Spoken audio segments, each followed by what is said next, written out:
make sure the stream's working and stuff. Oh, okay. Yeah. I'll just end the Zoom then.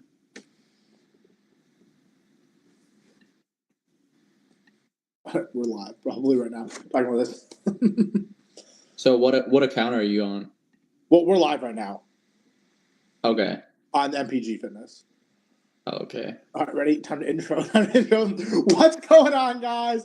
We are live. This is our first ever live show on Listen From Commands. It is Monday, November 4th. I'm Sebastian Carcioni. That's Brendan Tegethoff. We have a packed show for you guys today on here on Listen For Commands.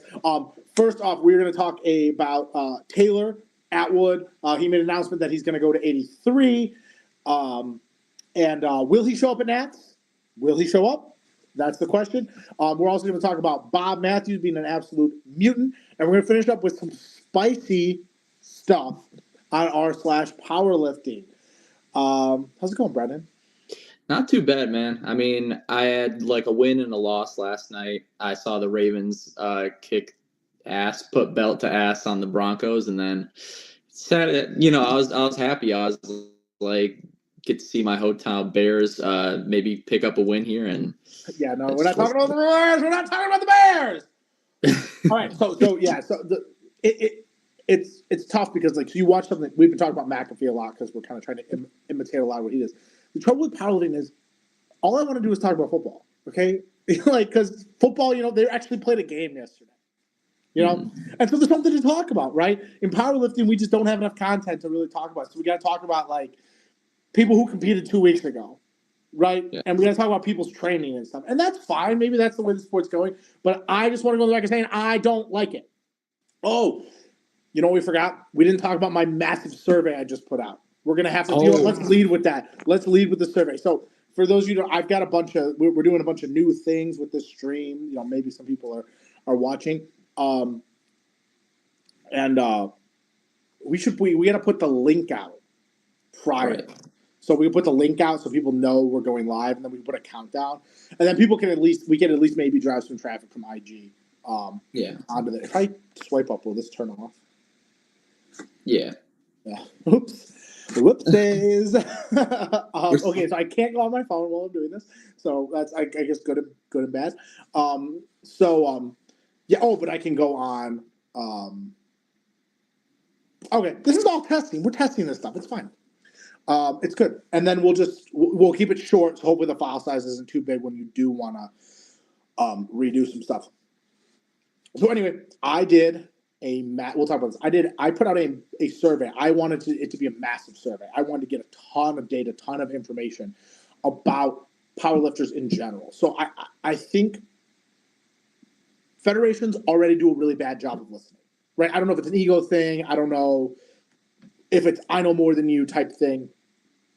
I know from experience running a business, like sometimes my customers are like don't know what they want, and sometimes they're not super like they. Sometimes I know more than my customers, but like buying decisions are very emotional, and so to not understand how your people are feeling or what the general consensus is really really tough. So I did this survey. Thankfully, a Future Pilot can help push it out there.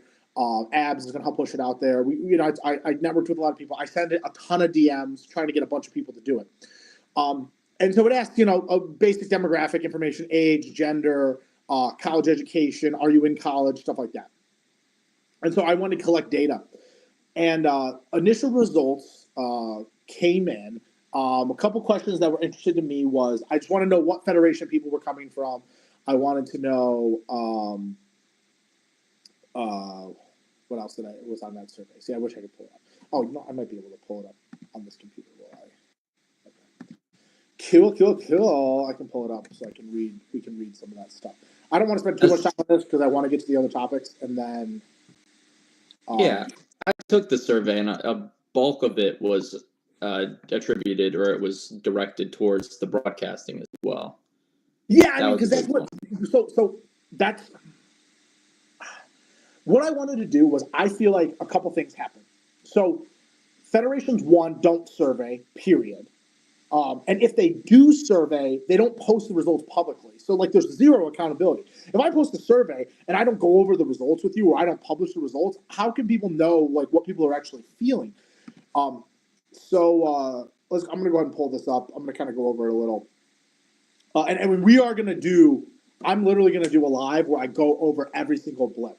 Because I kind of, when you start to read these things, you start to get this like general feeling of what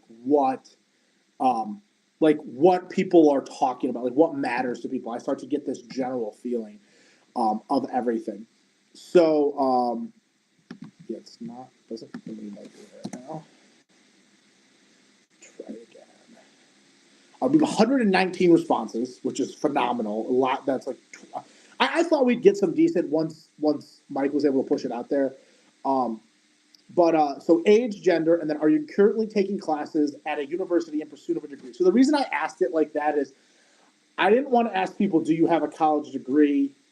Because a lot of people are in college, so I kind of wanted to know. I don't like education does matter when it comes to some of these surveys. The big question that's really important is what role you're in: athlete, spectator, fan, coach. Stakeholder is like anyone in like a sponsor, vendor, media. So maybe someone who's not competing, who's in media stuff. Meet director, event organizer, and then the next one is which federation are you a member of? And I said please select the one you are most involved in. So if like you do meets with WRPF and USAPL, I wanted to see which one you're most involved in, and then I wanted to know why people chose that federation. So super interesting.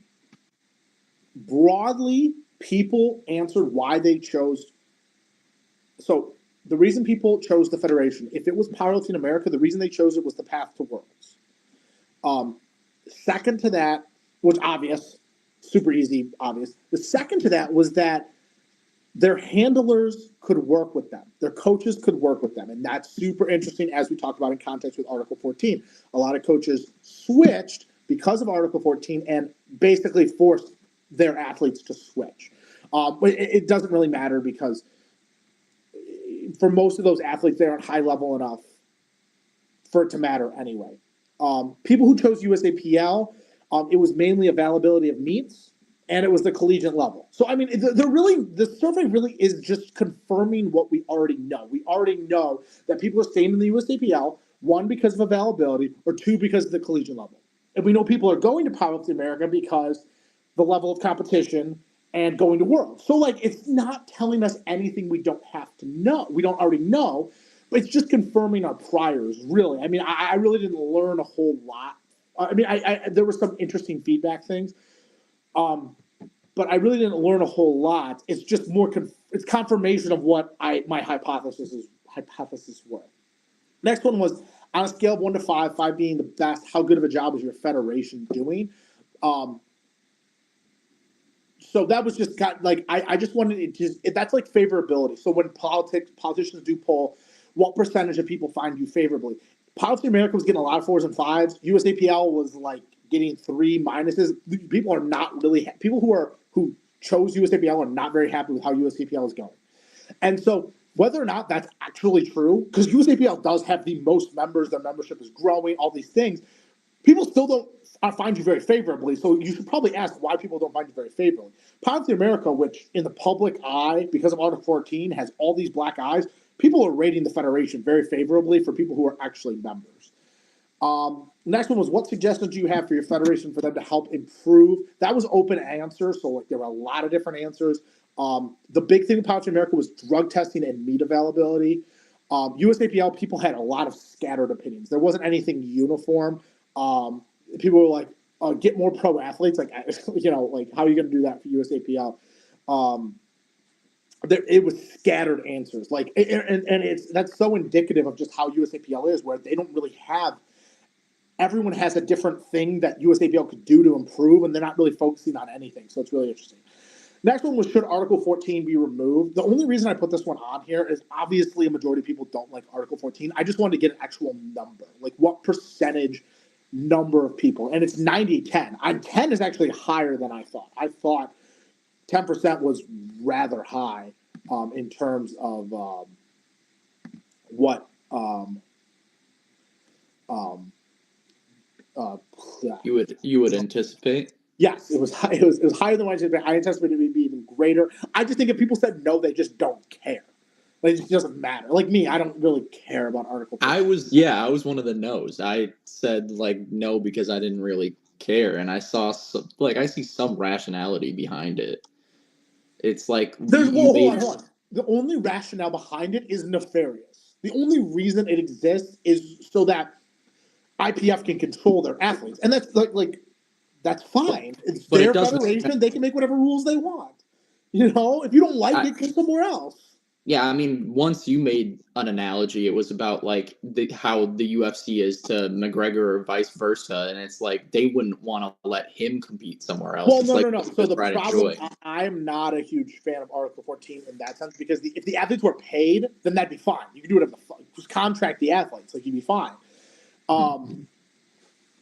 But yeah, which company makes the best knee sleeves? I was just curious what people's broad opinions are. It's about. Actually, let me go look at the actual response graphic. And I'm by no means a data scientist. Like this is just for me to kind of answer my own questions. It's 88 to 12 on Article 14 be removed. And which company makes the best knee sleeves? 37% said SBD, 35% said Inzer. Because I know those are the two. Now, what I'm gonna hypothesize from what I'm gonna draw a conclusion from this data. I think because the thing was pushed out on Future of Powerlifting's page, it's going to skew heavy towards international athletes. Internationals have a greater percentage of international athletes are going to choose SBD because of the international presence. The question I'm missing on here is I should have said what country are you from? Like not like that. That's a question that is missing from the survey and something that needs to be added. That would help gather more data. And I'm hopefully going to be able to do this a second time with better questions and stuff. I do want to know where people are from because of who pushed the survey, we're going to get answers that skew a certain way. So you have to kind of read things at a certain point. I tried to get some untested people to push it, so hopefully that'll help as well. 18% said A7. From my experience, just looking at meets, A7 are by far in America the most popular knee sleeves. Maybe Inzer are tied, and SBD is a very small percentage. Like I said, this poll is skewing more towards SBD, likely because of the international presence. I mean, people are answering these questions from federations all over the world, which is cool. Next one was let's go back to the questions because I skipped through. Which if any of the meets did you view live? So I just named kind of all the big meets. I wanted to see what the distribution was of that. No, this one was very interesting. This one, fascinating. Okay, this one I found amazing. So, and not really amazing, but it just really started getting I was like, my gears were turning. Which, if any, of the following meets did you view live? Sheffield, IPF World, American Pro, Reach Rumble, Powerlifting American Nationals, USAPL Arnold Pro Finals. I just picked some big meets that I thought a lot of people watched. And I probably should have put Powerlifting USAPL Nats on there because I actually think that's probably more viewed. Sheffield, obviously, top spot, 88%. IPF World, 85%. Really? So you're telling me there's only a 3% margin between IPF Worlds and Sheffield. And that got me thinking. IPF Worlds is like 7-8 days long, right? So you're only going to watch like your favorite athlete. And because of how YouTube calculates views, what happens is Sheffield is just this kind of encapsulation of everything. Whereas IPF World is so spread out and you're kind of only watching your favorite athletes, you may be only watching your home country. Because of this, I am like, the same people that are watching IPF World are watching Sheffield. It's just that Sheffield's one day, and so the viewership is inflated because of that. So when you reverse out, what you're realizing is Sheffield actually isn't getting these crazy amount of views. It's just consolidating that, and so that's really interesting. The IPF Worlds actually probably has similar viewership to Sheffield, and it's really just overlapping viewers. It's not getting in new people, and so sadness. I mean, I had thought. I mean, we talked about how people who are new to the sport aren't showing up to watch Sheffield. Right, like in large numbers. We talked about this with Mike. It's not a large percentage of people who are like, "Oh, my first time ever seeing powerlifting. I'm going to watch it." I think what happens is Sheffield goes on live, all the powerlifting nerds watch it, and then regular people see the aftermath. Right, they see the reels on Instagram. They see that aftermath. So they're not watching the live content. They're watching the reel, which is great. I mean, don't get me wrong. I mean, we don't need them to watch the live content. I mean, it's a new era. We want people to watch the reels. We want people to watch the TikToks. We want people to see the aftermath. And then hopefully next time they'll come and consume that content. It's a lot like I see companies will like buy an ad in Times Square, right? And then they'll make a bunch of content around that ad. And then the ad itself didn't give them a return, but the content they made around that, the Instagram post, we're in Times Square, gets that kind of pop and that attention. My phone, which is the live streaming cam, has 5%. So I have to figure out something here. On the spot ad libs. Yeah, right on the spot ad libs. Yeah. Man, I'm still in shock about the fact that SBD was the leading knee sleeve. I don't know if people actually. So remember, they have a much larger international presence than either one. Right. That might be why. That's why they're such big sponsors of the IPF, because they make their bones internationally entering new markets and stuff. So, I mean, that doesn't really surprise me that much at all. But yeah, okay. 5%. We'll just talk really, really fast. Okay. A ton of stuff about the broadcasting. The largest critique, by far, people hate the commentators. Absolutely hate the commentators. Some people talk about how they like the commentary. 70%, and all this is public. You can go read through the comments. People hate commentators. And so that just tells me that we probably need to work on that, right? We probably need, anyone who's currently commentating probably has to be ejector seated, and we need to put new people in, and we need to try new people out. We probably need to go to broadcasting schools and find real commentators to do real commentary. Okay? Like, when you get that bad of a report, you kind of have to clear house. Like, I don't think anyone is really like, yeah, yuck. That was the big thing I got from the live streams. People did have a favorable opinion of live streams as a whole, but the biggest critique was the commentary, which is like 98% of the audio of a thing. So yeah, I feel like to be addressed. There's a real issue there, because I feel like with the powerlifting broadcasting crew, it's kind of tough to find somebody coming out of broadcasting school who has like an interest in powerlifting. It's almost like, bro, I literally did I tell you when I put the story? So the Clippers broadcaster does really good content.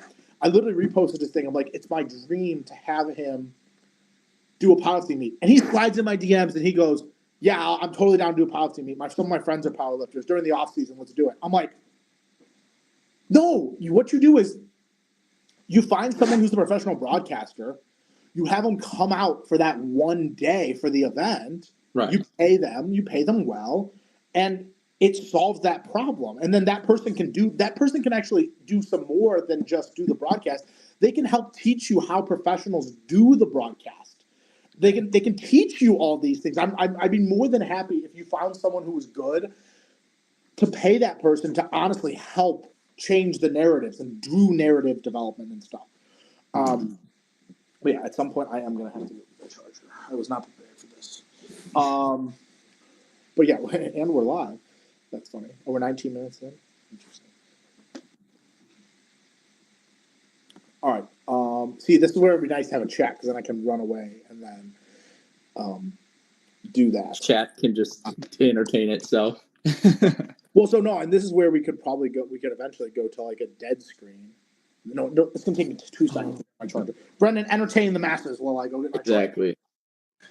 Yeah, I mean, like, I'm just still so shocked because I think that SBD might have been the lowest quality knee sleeve. As like, this is me speaking from like an athlete's perspective. I don't like, I'm on that sheet, on the spreadsheet, I actually put myself down as like, I forgot the exact terminology Seabass used, but I was like media, right? Because we do the podcast. More people probably know me as like a producer, podcast guy on powerlifting as opposed to like an athlete because I'm, like around like that right below 400 dots kind of area. So I don't think that people recognize me as an athlete. But that being said, I still am an athlete and I did use SBD for my first 2 meets. And I just, they're like knee warmers, man. I mean, like I talk to people around the area whenever I'm at the gym. They're just like, how do you use those things? And they're just like these flabby little knee sleeves. They like flop around like you can't even stand them up like everyone does at the gym. And I know everyone knows what I'm talking about if you are a power lifter yourself, but Inzers are just so superior. I swear we're not even sponsored or anything, but it's like it's just like a whole wash. I got mine for like a discount. Um and they're like so oversized, but they're still significantly better. It's crazy. Power. It's crazy to me that I ever used the SBD ones in the first place. But Wait, you were talking. Okay, now you're talking knee sleeves. So I mean, I heard kind of what you said. You're like, I'm surprised. Blah blah blah blah blah. I mean, I think quality is their thing. The problem is the effectiveness of said equipment. I mean, what I hear from people is people want a stiffer knee sleeve, right. and SBDs hasn't been able to deliver that for whatever reason. I've heard that like they're just pretty resistant to the idea. They like don't want to like a knee sleeve is supposed to like warm you. It's not supposed to like actually provide support. So I don't know what the actual policy is. I don't know what the actual that's interesting. is. I do know they make everything in house, which is like, dude. So they do it on purpose. There's a reason every major company makes their stuff in China. Like it's not. You're not better than someone else because you don't make your stuff in China. You're just nerfing yourself. You're literally charging you're literally paying, you're forcing your customers to pay more because you don't manufacture in China. Dude, a welder in the United States is making like $70 an hour. A welder in China makes like $3-4 an hour. Like, and so that's because that's just economics. Like you're like, there's a reason America's moved away and we're now a service economy. We're just not manufacturing anymore. Like when humans make your shit and robots don't, it becomes inefficient. It's just silly. And it's like you can continue to have that philosophy all you want, but the second someone comes with the same product at half the price, you're just going to lose. Like it's just not a sustainable thing. Right. I don't know enough. I don't know enough about manufacturing to like really have an opinion. I mean, I talked to my client who's in importing, and he tells me all the stories, and I can only take his word for it. And I can only look at the numbers. And I can look at the numbers that are public and kind of make assumptions, but it's really, really hard. I know Gym Reapers is on the up and up, but Gym Reapers, I'm not exactly sure where they manufacture everything, but I got to imagine it's not in America. But like, they're a huge company, the number one on Amazon. Like, their products are okay, and I'm guessing they're going to get better, and they've got some IPF approved stuff. So, I guess let's skip that. I mean, I don't really want to talk about knee sleeves. I really don't care. I mean, pick the knee sleeve that's best for you, and try them all and run it. Yeah, no judgment on my end. Sure. All right, next. Look at that switch. I switched to the Taylor graphic. Will Taylor Atwood show at Nationals? Okay, Taylor announced that he's officially going 83. He was too scared to perk, so he decided to go 83. He said it was because he's getting older and injury prone, blah blah blah. Okay, yeah, yep, And so now instead of getting clapped by one guy, he's going to get clapped by 5. Like I guess it's believable because of how good Joey B has gotten. I guess it's believable that he went up to 83 just for health and stuff, and that's fine. But if you went up for health, you better show up at Nationals. Like, you better be healthy enough to show up at Nationals. I personally don't think he gains. So he gains nothing from going to Nationals because he's going to lose no matter what.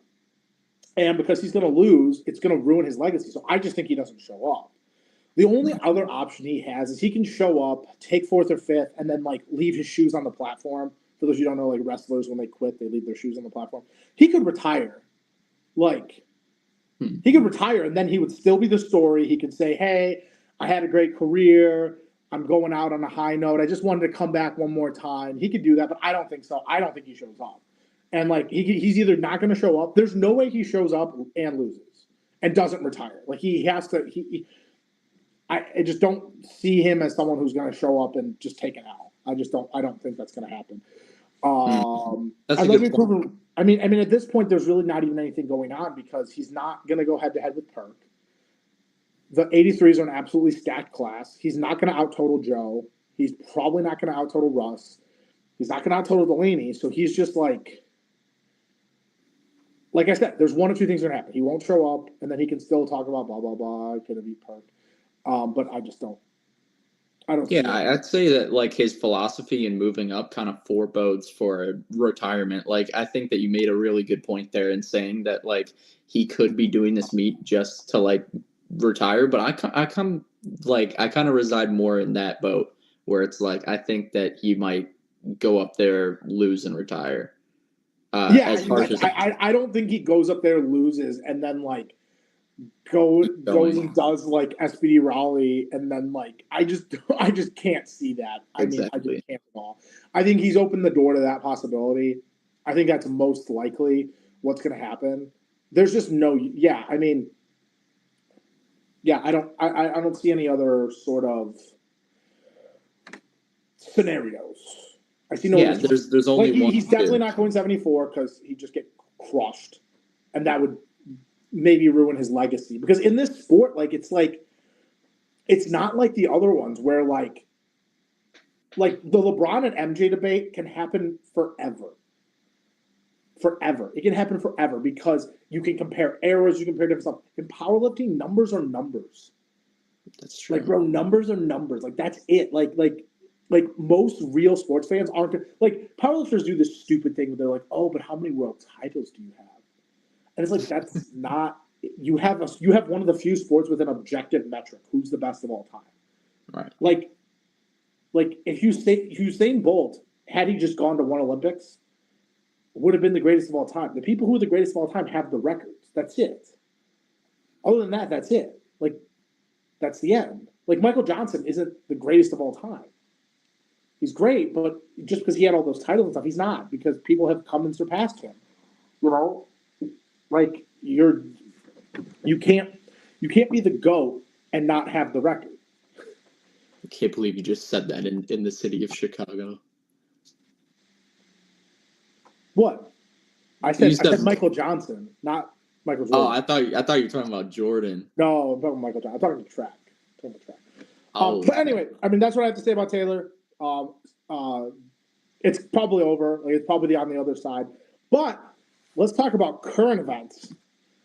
We got Bob, continuing to be an absolute mutant, taking 2100 for triples. Made a super entertaining video. I loved it. So this is where we can pop those videos up. Like if we do pre-production, we can pop those videos up, like where he's saying and stuff. We can do so much. So thank you guys for the three of you watching. This new setup is actually really cool. It's got all the different. We can go live. We can do all these different things. We can bring in guests to pop in. I can do these like cool little graphic type things.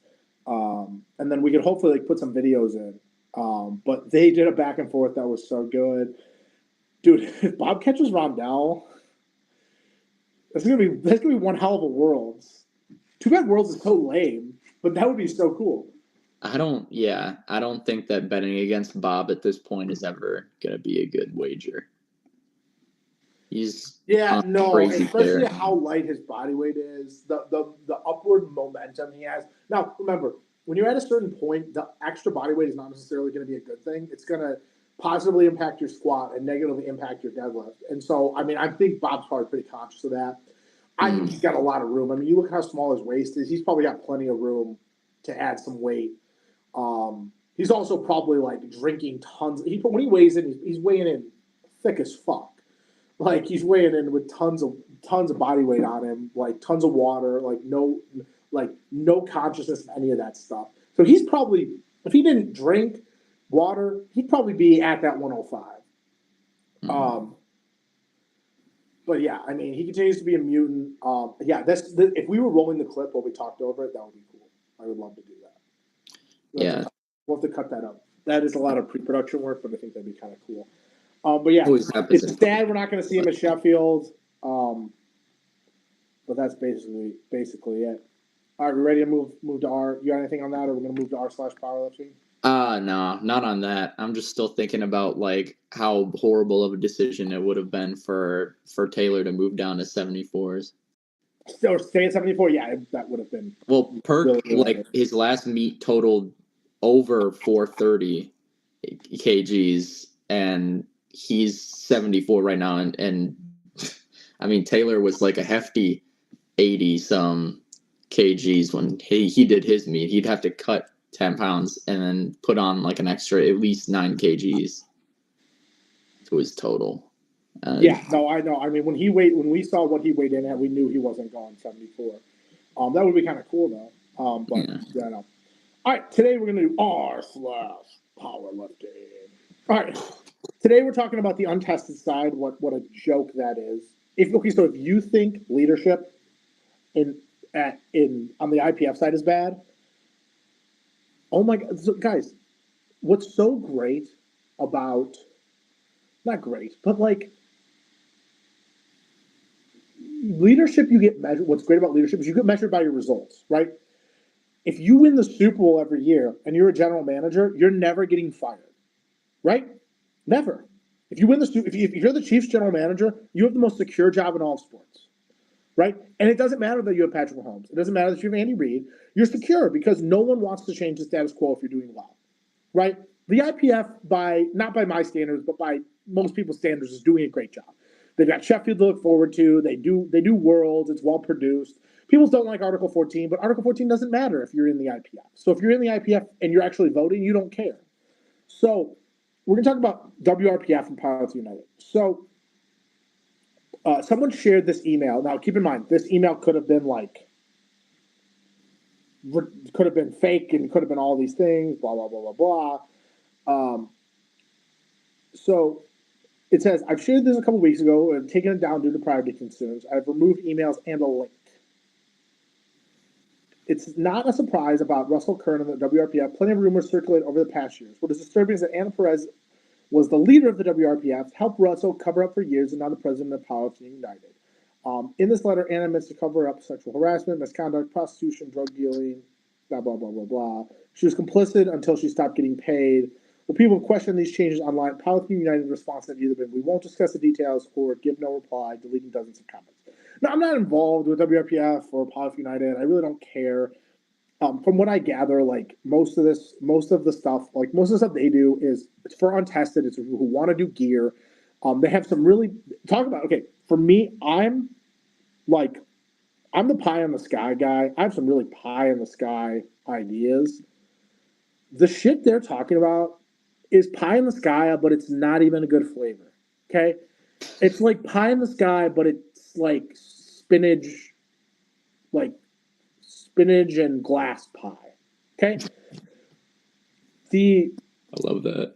Yeah, it's not good pie. Their ideas are bad. They don't have good ideas. Okay. Like I have really good ideas that are just really fucking hard and really fucking crazy. Some of my more recent ideas may be a little more questionable, like the frequency of competition, but I think that'll all get fixed in due time. Okay, so she was the vice president. She resigned.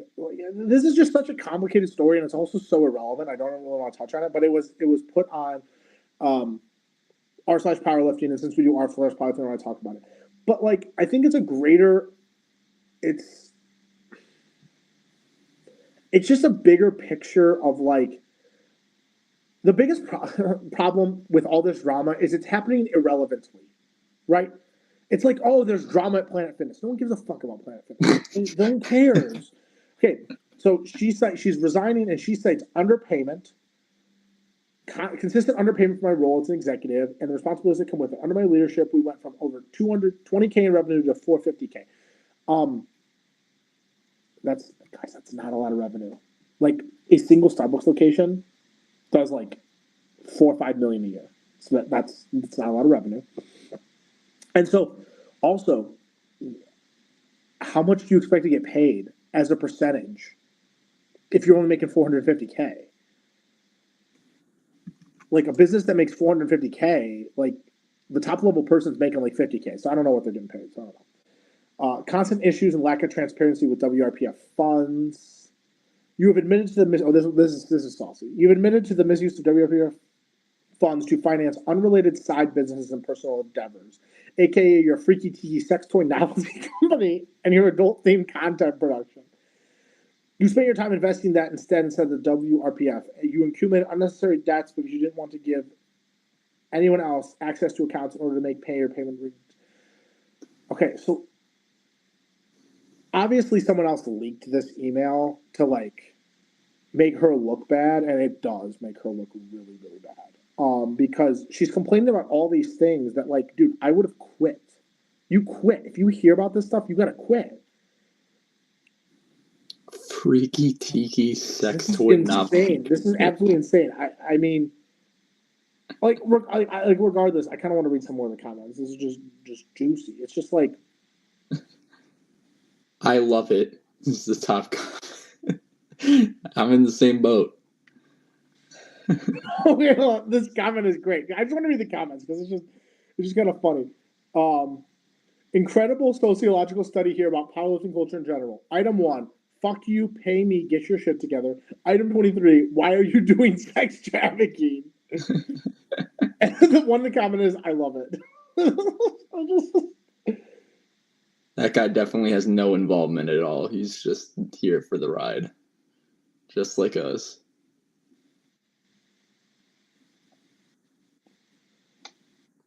This is hilarious. Yeah. Someone's like, you're entitled to whatever opinion you have about this email situation, but in all seriousness, what are your goals with this post? Aside from raising awareness, what do you actually expect people to do after being enlightened by this information? It doesn't matter, guys. You get to draw your own conclusions. This person is hilarious for posting this.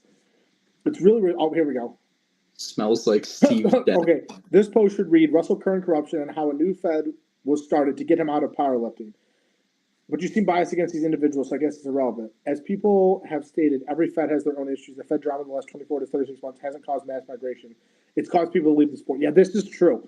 So when I first ran my USAPL meet in 2022, everyone was really united, right? And honestly, I was part of that division. I'll admit when I switched to Powerlifting America, but I don't regret it at all. USAPL has done a horrible job. Everyone thinks they've done a horrible job.